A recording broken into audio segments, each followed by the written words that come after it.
Welcome to YOUCANIC. Today here in YOUCANIC we have a 2019 Nissan Sentra. On this Nissan Sentra we're going to go over how you would be able to replace these switches in case they went bad or broken. So to start with, you just need a non-marring tool or a screwdriver, probably wrapped in a paper towel or something, cloth, so you don't damage anything. Then just put the tool in there and pop it up.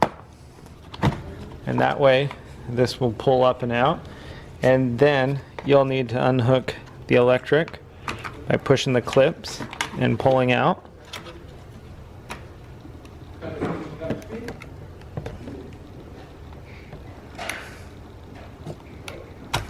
Alright, and so then with that removed, then you've got just these tabs here.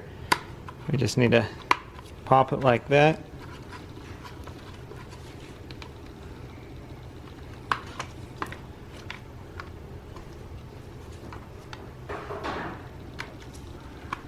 That, and then you're just going to pull this whole unit apart out, and then you would you get your new one of these.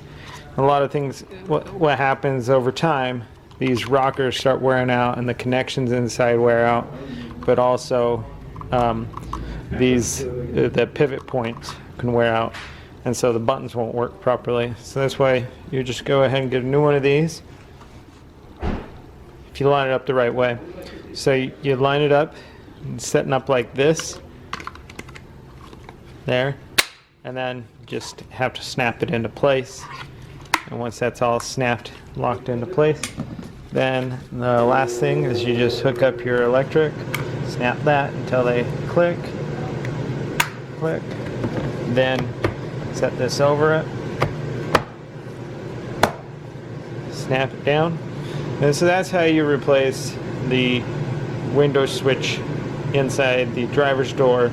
Also, it locks the windows and locks the doors on your 2019 Nissan Sentra. Thanks for watching YOUCANIC, where you can be the mechanic.